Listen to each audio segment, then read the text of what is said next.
I want new John Deeres, Dad, or I'm done. Spring 1980.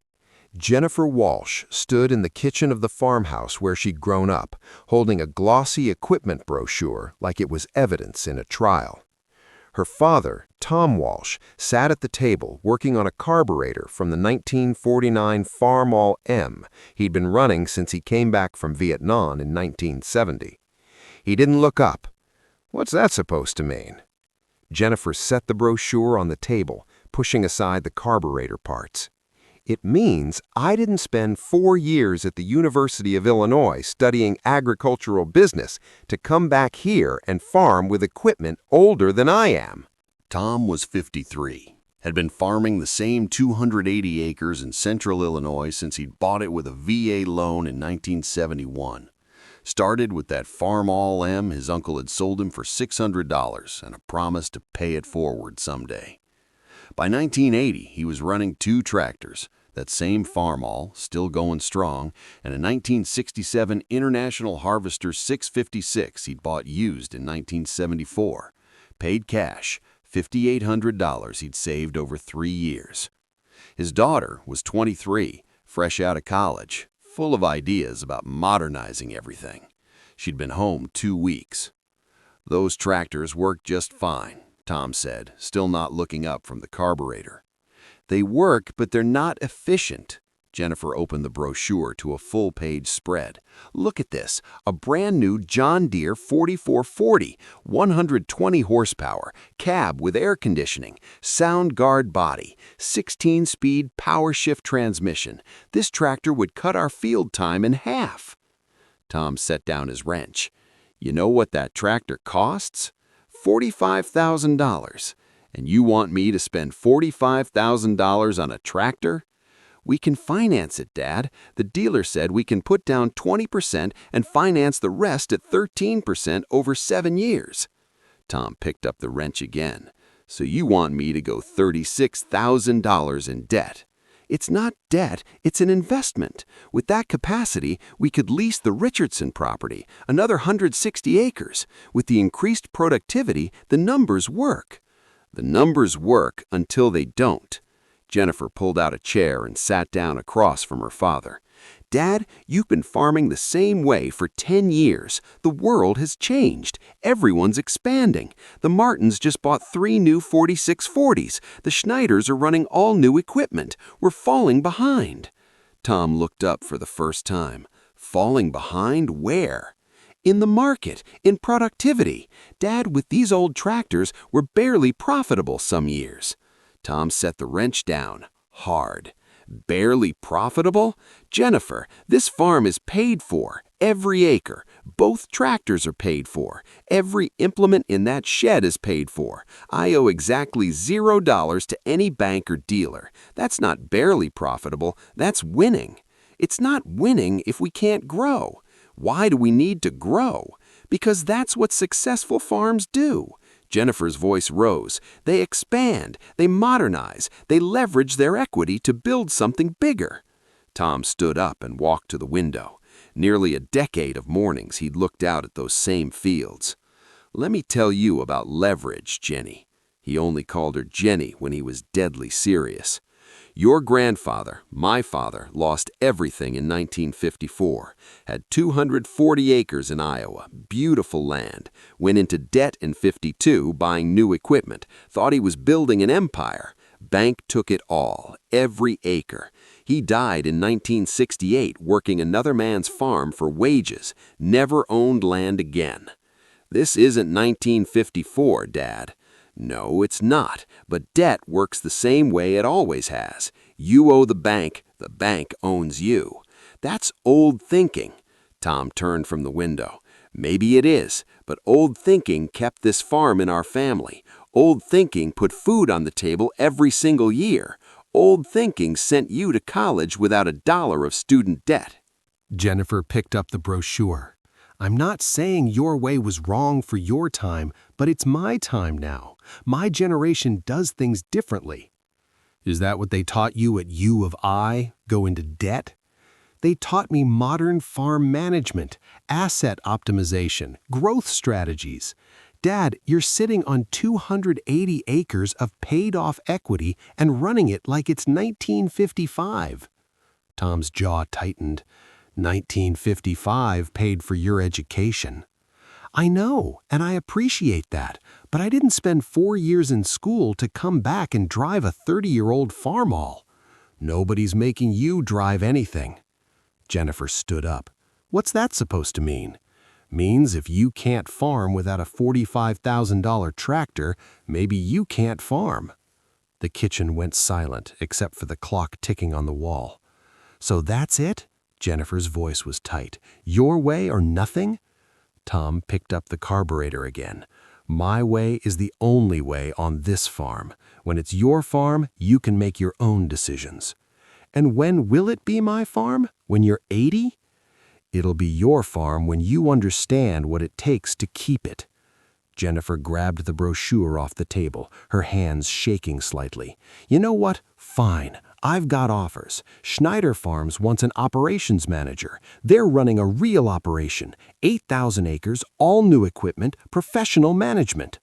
Then maybe you should take it. Jennifer stared at her father. You're serious? As a heart attack. You want me to go work for Schneider? I want you to make your own choices, but I'm not going into debt because my daughter thinks old equipment means old thinking. So I either farm your way or leave? Tom met her eyes. I'm saying if you need $45,000 worth of tractor to feel successful, you won't find that here. Jennifer's mother, Carol, appeared in the doorway. She'd been listening from the living room. Tom, she started. Stay out of this, Carol. Jennifer looked at her mother, then back at her father. The Schneiders are going to dominate this county in 5 years. All the progressive farms will. And you'll still be here running a 30-year-old farmall wondering why you're alone. Probably will be, Tom said quietly. Jennifer shook her head, grabbed her jacket from the hook by the door, and walked out. Tom heard her car start, the Honda Civic he'd helped her buy when she graduated, heard gravel spray as she backed out fast and drove away. He sat back down at the table, picked up the wrench. His hands were steady, but something in his chest felt like it was cracking. Carol came into the kitchen, poured coffee, sat down. You heard all of it? Tom asked. Every word. Do you think I was wrong? Carol wrapped her hands around her mug. I think you both want the same thing. You just see different paths to get there. Her path leads to debt. Maybe, or maybe she sees opportunities you don't. Tom set down the wrench. Carol, I watched my father lose everything because he borrowed against tomorrow. I swore I'd never do that. I know, but Tom, she's not wrong that things are changing. Changing doesn't mean better. Maybe not, but she's our daughter. She spent 4 years learning how to do this. Shouldn't we at least consider? I considered it. Answer's no. Carol sipped her coffee. You know she might really leave. I know. And that doesn't bother you? Tom picked up the carburetor again, turned it over in his calloused hands. Of course it bothers me, but what bothers me more is teaching her that debt is the answer, that bigger is always better, that old equipment means old thinking. So you'd rather lose your daughter than buy a tractor? Tom looked at his wife. I'd rather my daughter understand what I spent 10 years building, but I can't make her understand. She's got to learn it herself.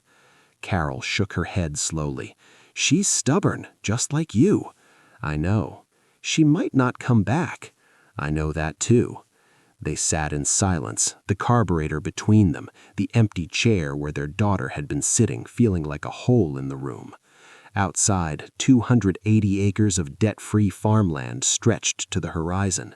Inside, Tom Walsh wondered if he'd just made the biggest mistake of his life, or if he'd just taught his daughter the most important lesson she'd ever learn.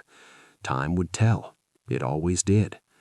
Jennifer didn't come home that night, or the next. Tom kept farming, planted corn with the IH656 and the old 6-row planter, same as always. Carol would update him. Jennifer called. She took the Schneider position. Starts Monday. Tom just nodded and kept working. May 1980.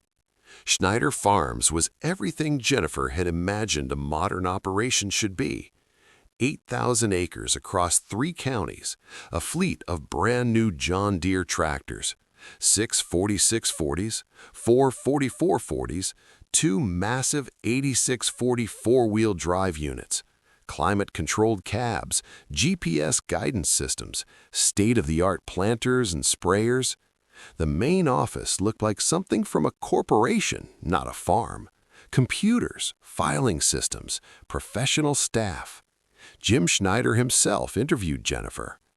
"Your resume's impressive," he said, 52 years old, confident, wearing pressed khakis and a polo shirt with the Schneider Farms logo. "Top of your class at U of I. Grew up on a farm, so you understand the work. What made you interested in us?" "I want to be part of a progressive operation," Jennifer said. "Modern equipment, professional management, growth-oriented thinking."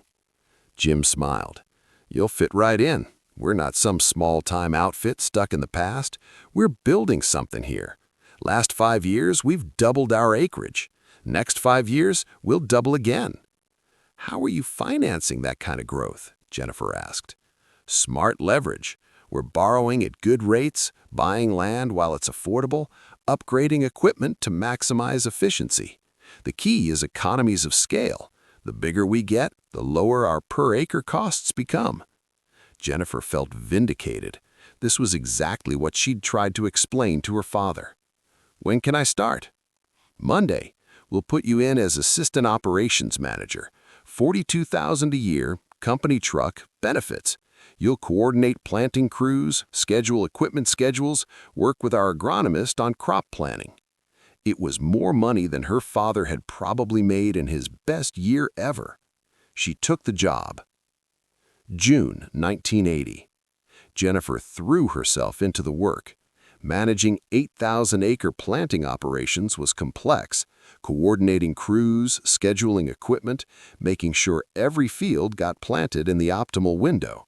She worked 14-hour days and loved every minute. The equipment was a dream. Those big 4640s could pull 12-row planters at 6 miles per hour. What took her father a week to plant, Schneider crews could do in a day and a half. "See how much more efficient this is?" Jennifer told her mother during one of their weekly phone calls. "Dad could plant twice the acreage if he'd just modernize." Carol didn't argue, just asked if Jennifer was eating enough, sleeping enough. Tom never got on the phone. Jennifer told herself she didn't care. July 1980. One afternoon, Jennifer was driving a company truck past her father's farm. The route took her that way sometimes when checking fields. She saw him in the South 40 on the old Farmall Pem cultivating corn. The tractor looked tiny compared to the Schneider equipment she was used to. Slow, outdated. Jennifer felt a mix of emotions: pity, frustration, sadness. He could have so much more if he'd just listen. She didn't stop. August 1980. The crops looked good across all of Schneider's operations. Jennifer walked fields with Jim Schneider and the agronomist, discussing yield projections. "We're looking at 160 bushels per acre average on corn. At current prices, $3.50 per bushel, that's strong revenue." "How much is the total debt service?" Jennifer asked. Jim smiled. "You sound like a banker." "Just trying to understand the operation. We're carrying about $4 million in equipment loans, another $12 million in land mortgages, plus operating loans for seed, chemicals, fuel. Total debt around $17 million. Jennifer did quick math in her head.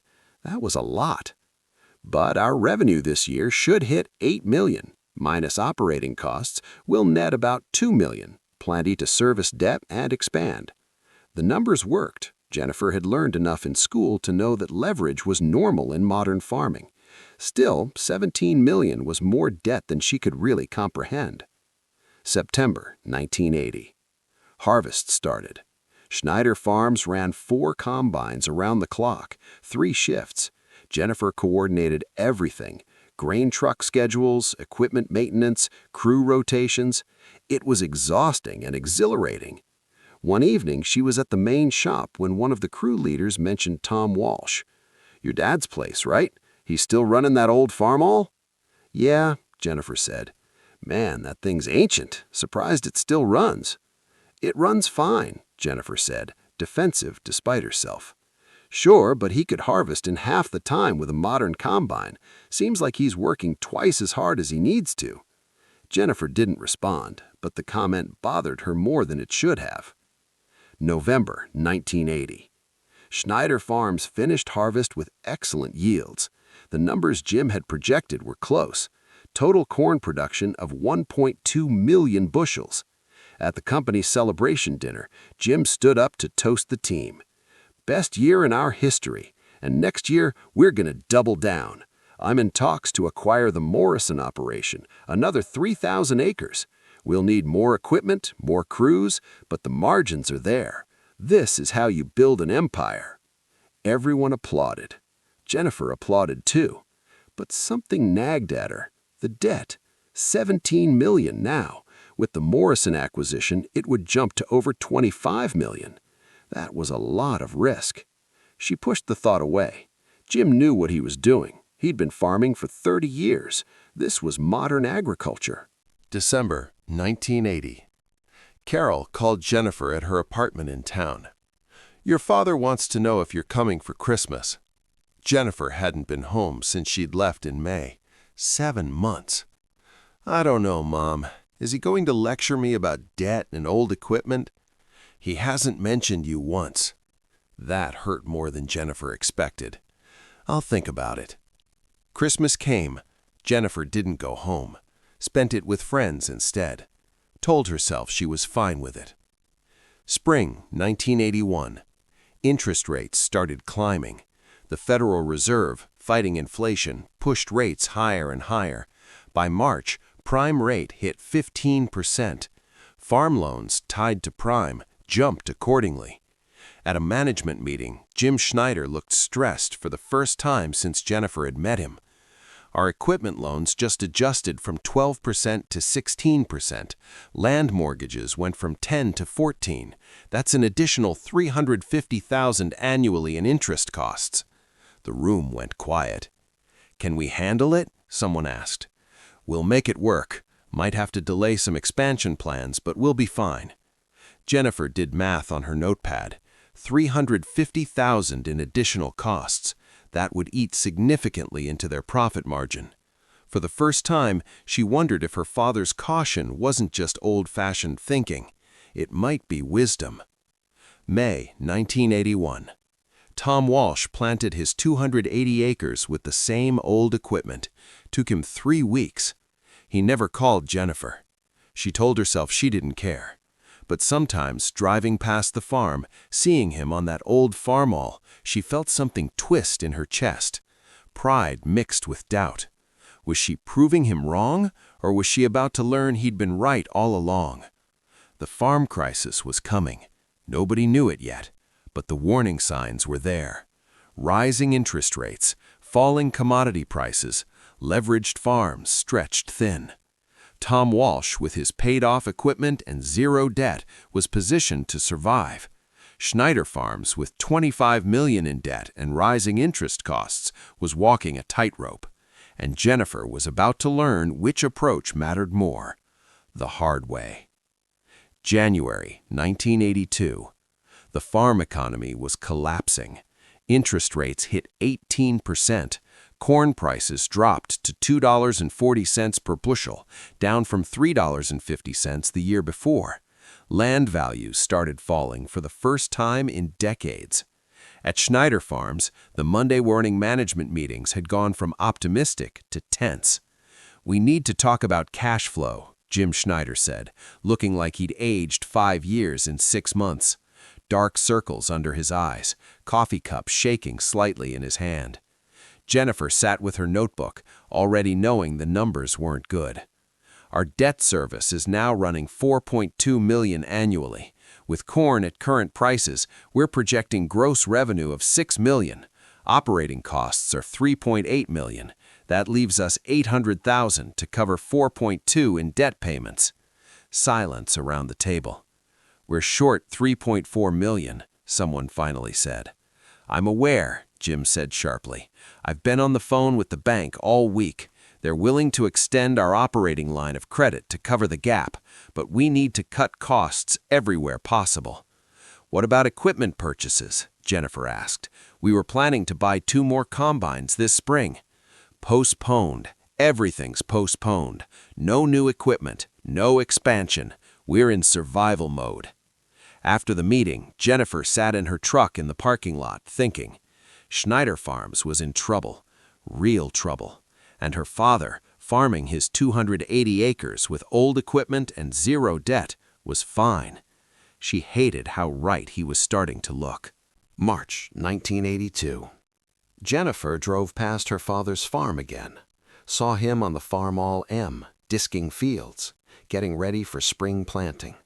The tractor was 33 years old, still running. No debt, no banker calling, no crisis. She pulled over, sat on the side of the road, and watched him work. Part of her wanted to stop, talk to him, admit that maybe he'd been right about the debt. But pride kept her in the truck. She drove away. April 1982. The bank called an emergency meeting. Jim Schneider, his accountant, and Jennifer sat across a conference table from 3 bank officers. The lead banker, a man in his 50s named Robert Carson, didn't waste time. "Jim, you're carrying $26 million in total debt. Your cash flow analysis shows you can't service that debt at current commodity prices and interest rates. We need to discuss options." "I've got a plan," Jim said, pulling out spreadsheets.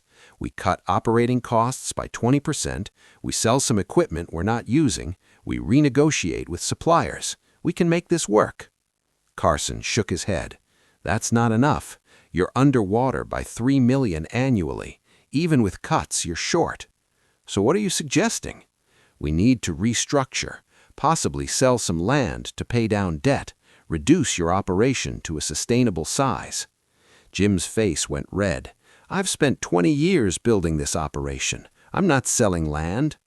"Then you need to find $3 million somewhere." "Give me until harvest. Prices will recover. They always do." Carson looked skeptical. "Jim, prices might not recover. This isn't a temporary dip. The whole farm economy is in crisis. We're seeing foreclosures across 3 states. "I'm not foreclosing." "Nobody wants that. But if you can't make payments, we don't have a choice." The meeting ended badly. In the parking lot, Jennifer turned to Jim. "We're going to make this work. I didn't build this operation to lose it to a bank." Jennifer wanted to believe him, but the numbers didn't lie. June 1982. Schneider Farms planted on schedule, but the atmosphere was different. Crews were smaller, they'd laid off 6 people. Equipment ran longer between maintenance, couldn't afford parts. Jim was in the office constantly, on the phone with the bank, with suppliers, with anyone who might give him more time. Jennifer managed operations, but her heart wasn't in it anymore. She'd started having nightmares about the bank taking everything, started wondering what would happen to her job when, not if, but when, things collapsed. July 1982. One evening, Jennifer's mother called. "Jenny, you okay? You sound tired." "I'm fine, Mom." "When's the last time you had a real meal?" "I eat." Silence on the line. Then Carol said quietly, "Your father asks about you." "Does he?" "Every week. Wants to know how you're doing, if you're happy." "I'm fine." "Jenny, Mom, I have to go. I'll call you later." She hung up before Carol could say more, sat in her apartment staring at the wall. Her father asked about her, still cared, even though she'd walked away, even though she'd chosen Schneider's way over his. August 1982. The crops looked good. That was the one bright spot. Decent rain, good temperatures, yields would be solid. But corn prices kept dropping. $2.20 per bushel, $2.10, $2. Every dime down meant hundreds of thousands in lost revenue. Jim Schneider's stress was visible now. Snapping at employees, missing meetings, his hands shook constantly. One afternoon, Jennifer found him in his office with his head in his hands. "Jim, you okay?" He looked up. His eyes were red. "The bank's calling the loan, Jennifer. They want full payment in 90 days or they're foreclosing." Jennifer's stomach dropped. "Can they do that?" "They can. They are. I've got 90 days to come up with $26 million or this operation is done." "What about selling land, equipment?" "In this market, nobody's buying. Land values are down 40%, equipment selling for half what we paid for it. Even if I liquidated everything, I'd still be short $10 million. Jennifer sat down slowly. "So what happens?" "Bankruptcy, foreclosure. The bank takes everything, auctions it off, and I spend the rest of my life paying off the deficiency." He looked at Jennifer. "You should start looking for another job. This ship is sinking." September 1982. Jennifer drove past her father's farm, saw him harvesting corn with a small pull-type combine he'd bought used years ago. Slow, old-fashioned, but working. No crisis, no foreclosure, no collapse, just steady, debt-free farming. She pulled into the driveway, first time in 2.5 years. Tom was in the machine shed, greasing the Farmall M after a day in the fields. Looked up when he heard footsteps, saw his daughter standing in the doorway. She'd lost weight, looked exhausted, older than 25 should look. "Dad?" "Jennifer." Silence stretched between them. Finally, Jennifer spoke. "Schneider Farms is going under. Bank's foreclosing in 60 days. Tom nodded slowly. Didn't need to say, "I told you so." Didn't need to. "I was wrong," Jennifer said, her voice breaking. "About everything. The debt, the expansion, the new equipment.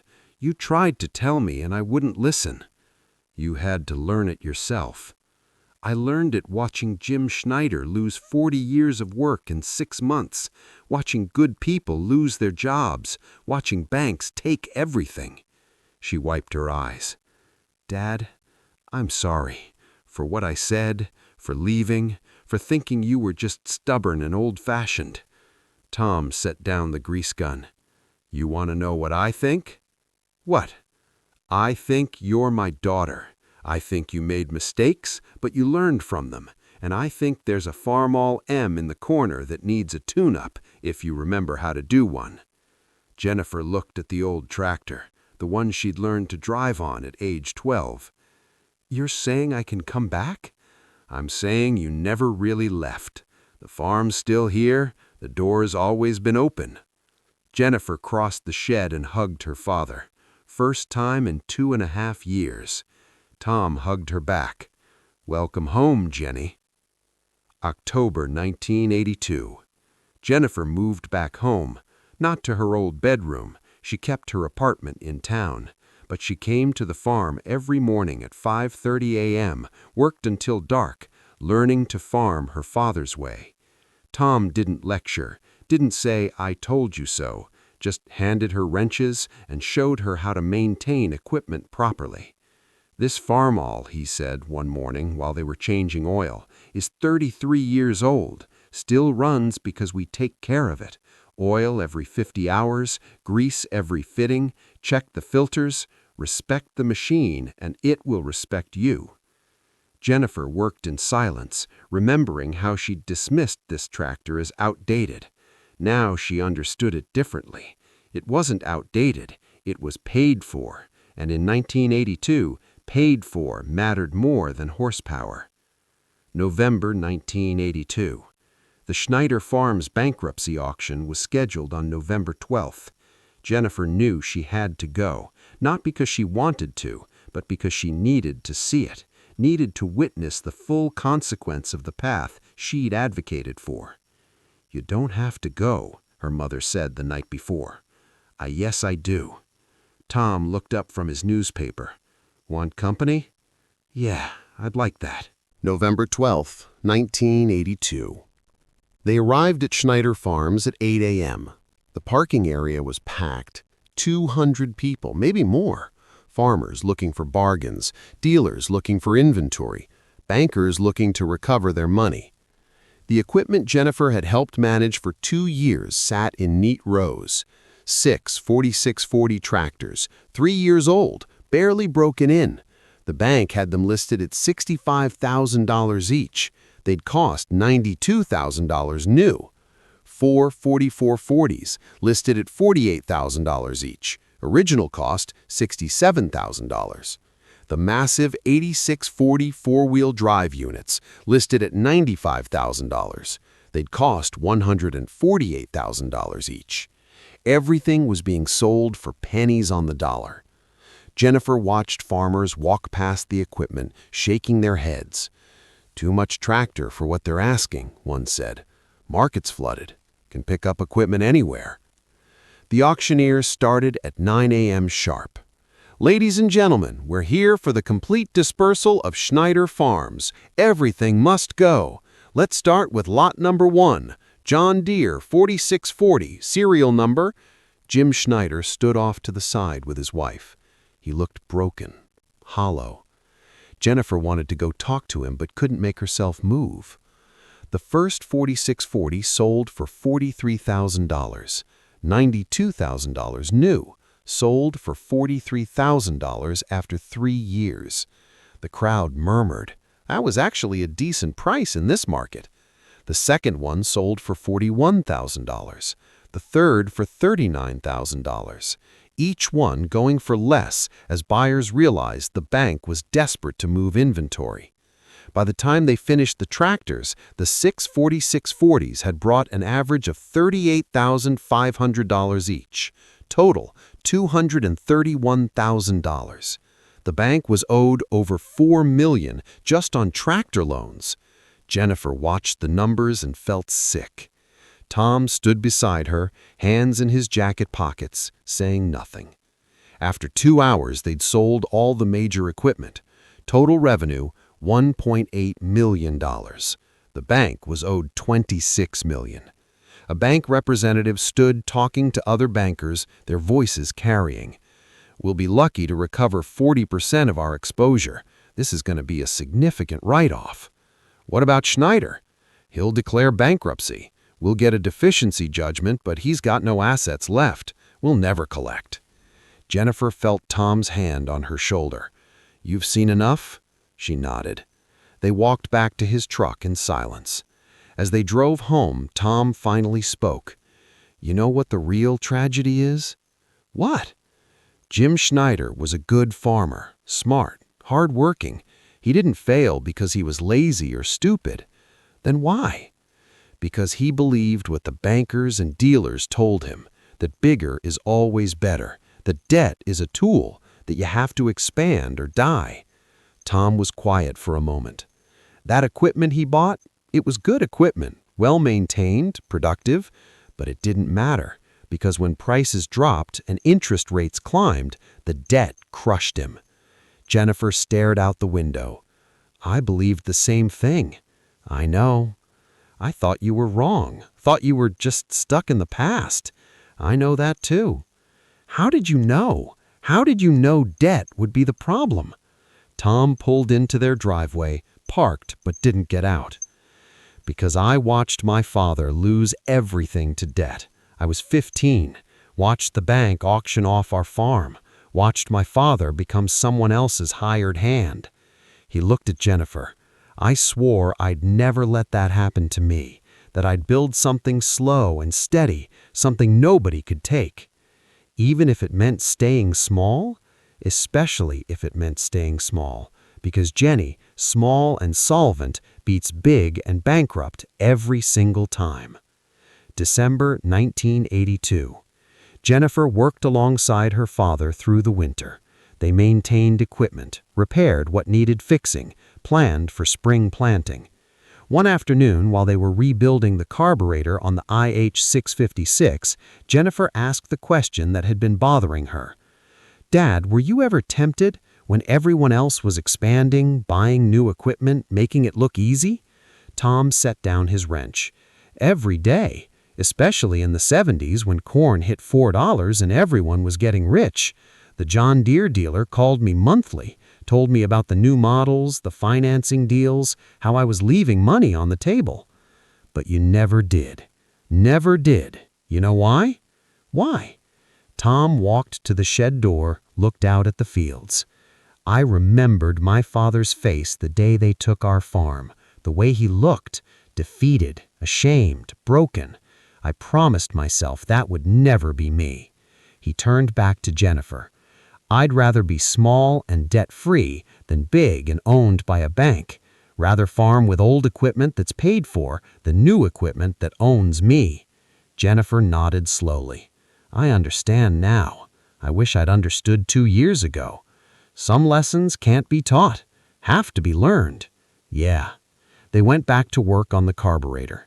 After a while, Jennifer said, "Dad, thank you for letting me come back. You're my daughter. Door was never closed." Even after what I said about your old-fashioned thinking? Tom smiled slightly. Maybe my thinking is old-fashioned, but it kept this farm in our family. Sometimes old-fashioned is just another word for wisdom. January 1983. The agricultural crisis deepened. Every week brought news of another farm foreclosure. The Martins lost their place, the Hendersons, the Richardsons. All of them had expanded in the late 70s. All of them had leveraged their equity. All of them believed bigger was better. The Walsh farm, 280 acres, old equipment, zero debt, survived. Not just survived, thrived in a quiet way. They didn't produce the most corn, didn't have the biggest yields, didn't impress anyone with their equipment. But every bushel they harvested was theirs. Every dollar they made was theirs. No banker could take it. One evening, Carol made dinner for the three of them. First time in years they'd all eaten together. "Jenny," Carol said, "you look better, healthier." Jennifer smiled. "I feel better. Working outside, doing real work, not just managing other people." "You miss Schneider Farms?" Jennifer thought about that. "I miss some of the people, but no, I don't miss the work. I don't miss the stress. I don't miss watching Jim Schneider slowly fall apart under the pressure." She looked at her father. "This is better. Smaller, but better." Tom nodded. "Small isn't a bad thing. Small can be strong." They ate in comfortable silence. Outside, the Farmall M sat in the shed, 33 years old and ready for another spring. Inside, a family that had been broken was slowly healing, and a daughter who'd left believing her father was wrong had come back knowing he was right. Sometimes wisdom looks like stubbornness. Sometimes staying small is the smartest growth strategy. Sometimes the old way is the best way. Jennifer was finally learning what her father had known all along. Spring 1983.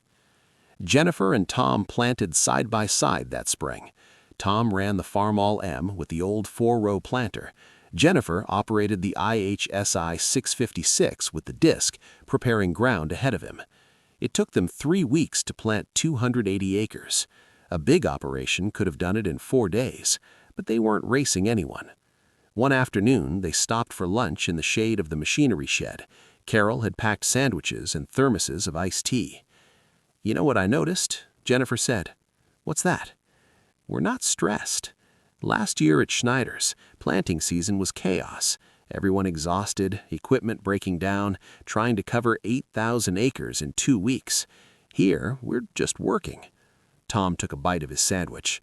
"That's the difference between farming what you can handle and farming what the bank needs you to handle." "You ever want more acreage?" "Sometimes, but wanting and needing are different things. I want a lot of things, don't need most of them." Jennifer smiled. "That's very zen of you, Dad." "Don't know what that means, but I'll take it as a compliment." Summer 1985. By 1985, the farm crisis had peaked. 1/3 of the farms in their county had failed. The landscape was changing. Corporate operations buying up foreclosed land, running massive operations with hired managers. The Walsh farm stayed steady. Same 280 acres, same old equipment. Jennifer had learned to maintain everything. Could rebuild a carburetor, adjust a clutch, time an engine. Her hands had calluses now.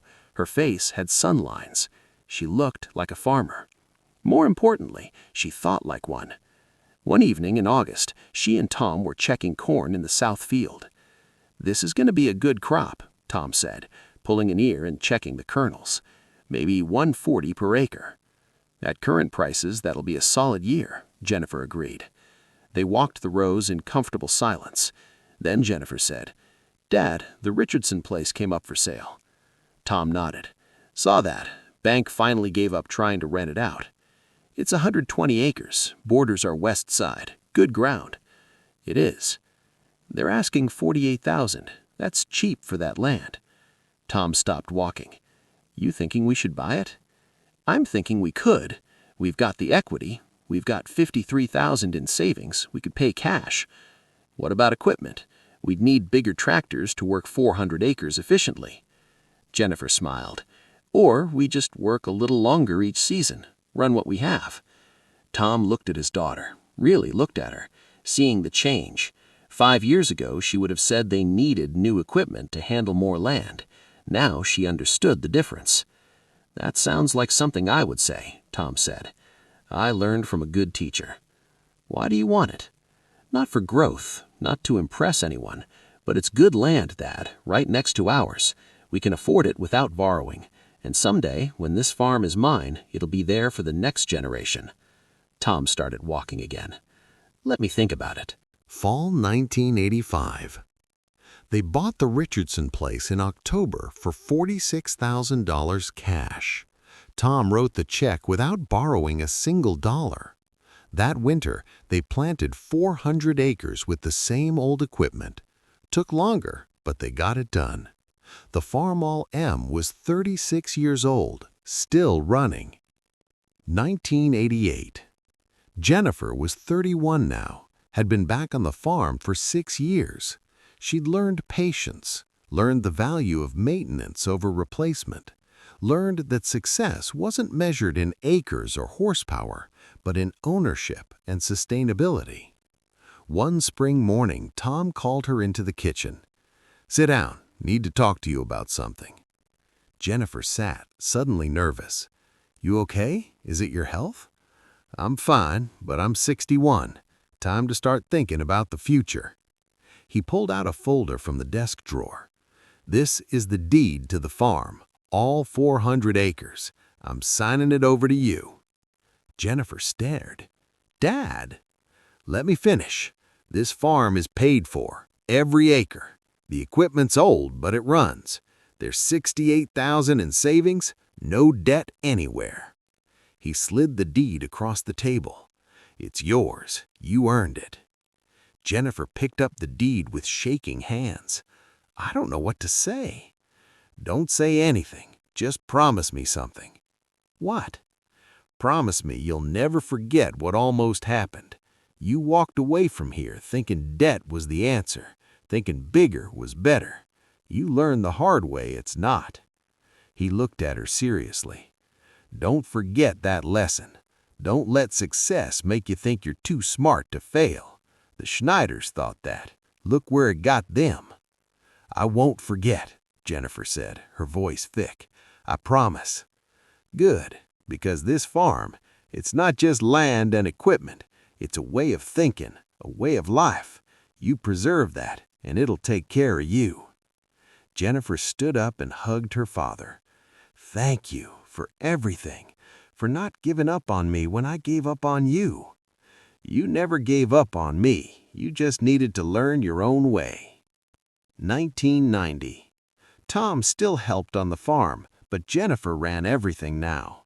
She hired one part-time worker during planting and harvest, a young man named Marcus who reminded her of herself at 23, eager, full of ideas about modernizing. One day, Marcus asked, "Miss Walsh, why don't we upgrade the tractors? We could work this ground so much faster with modern equipment." Jennifer smiled. She'd been waiting for this question. "Come here, let me show you something." She led him to the shed where the Farmall M sat.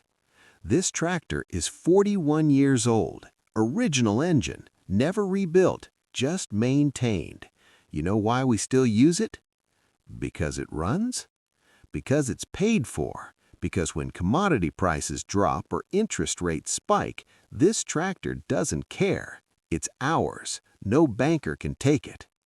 She looked at Marcus. I used to think like you, wanted all new equipment, thought old meant outdated. Then I watched a $26 million operation collapse because they thought the same thing. What happened?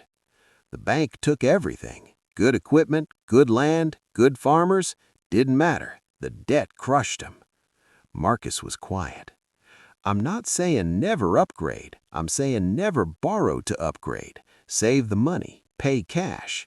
And if you can't pay cash, ask yourself if you really need it. That must take forever. It does, but forever is better than foreclosure. 1995. Jennifer's daughter Emma turned 10 that summer. Jennifer taught her to drive the Farmall M, same as Tom had taught Jennifer, same as his father had taught him. This tractor is older than Grandpa, Emma said, steering carefully across the field. 46 years old, Jennifer confirmed. Still runs perfect. Why don't we get a new one? Because this one works, and because it teaches us something important. What? That tools last when you take care of them. That old doesn't mean bad. That sometimes the best thing you can own is something nobody can take from you. Emma thought about that while she drove. Mom, is that why Grandpa sent you away? Because you wanted new tractors? Jennifer was surprised. He'd told you about that? He said you had to learn a lesson the hard way. He was right, I did. What was the lesson?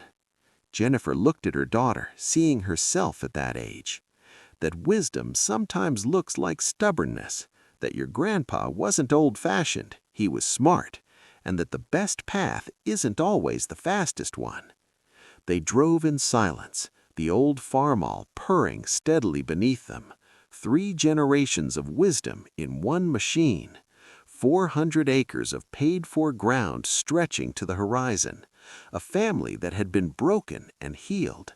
And a daughter who learned that sometimes coming home means understanding what you left behind. 2024. Jennifer Walsh is 67 now. The Farmall M sits in the shed, 75 years old. Still runs when they start it monthly. Emma, her daughter, maintains it now, teaching her own son, Jacob, how to gap spark plugs and adjust timing. 4 generations learning on the same tractor. Tom Walsh died in 2019 at 92. Worked on the farm until he was 85. Peaceful death in his sleep after a good harvest. At his funeral, Jennifer told the story.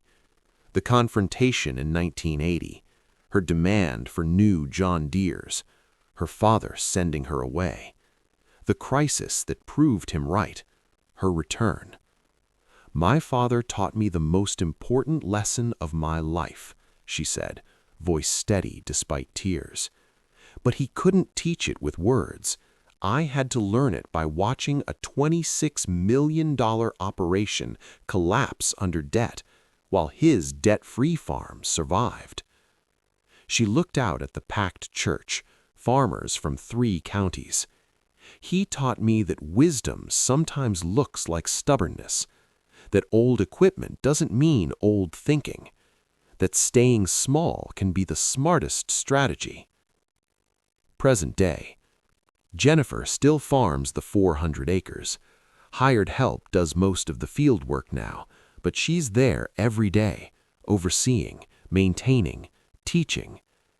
The equipment is still old, the Farmall M, a 1985 John Deere 4250 they bought used in 2003 for cash, a small combine from the 90s. Nothing impressive, nothing new, everything paid for. Last month, a young farmer named Chris Donovan came to see her. 26 years old, just bought 200 acres, took out a $780,000 mortgage at 7% interest. Miss Walsh, everyone says you're the smartest farmer in the county. I need advice. Jennifer made coffee. They sat at the same kitchen table where she'd argued with her father 44 years earlier. "What's the problem?" "My equipment dealer says I need a new tractor, a John Deere 8R series, 350 horsepower, GPS guidance and auto steer, $280,000. Jennifer sipped her coffee. "Can you afford it?" "They'll finance it, 15% down, 7 years at 9%. "That wasn't my question. Can you afford it?" Chris looked uncomfortable. "The payments would be $4,200 a month. That's tight, but if I have good yields." "What happens if you don't have good yields?" Silence. "Chris, let me tell you what happened in 1982. I was 25, just like you, working for a big operation. They had all new equipment, beautiful tractors, modern combines, 8,000 acres. She told him the whole story. Schneider Farms, the debt, the collapse, the auction. 26 million in debt, gone in 6 months. "But that was 40 years ago," Chris said. "Farming's different now." Jennifer smiled sadly. "That's exactly what I said to my father. Debt works the same way it always has, Chris. You owe money. You serve the bank, not yourself." "So what do you suggest?" "Don't buy the tractor. Farm with what you have. Build slowly. When you have cash saved, then upgrade if you need to." "But everyone else has modern equipment." "Everyone else has debt. Question is, do you want to farm for yourself or farm for the bank?" Chris was quiet for a long time. Finally, he said, "Can I ask you something personal?" "Go ahead." "Do you regret it, not having the biggest farm, not having the newest equipment?" Jennifer walked to the window, looked out at the same fields her father had looked at for 40 years. "You want to know what I regret? Not listening to my father in 1980, wasting 2 years learning a lesson he tried to teach me." She turned to Chris. "But the farm? Never. Not once. Because at 67 years old, I own 400 acres, 3 and clear. I sleep at night. I don't stress about payments. And when I die, Emma inherits something real, not debt, but opportunity." Chris left without saying whether he would take the advice. Jennifer hoped he would, but she knew most young farmers wouldn't. They'd buy the equipment, take the debt, believe they were different.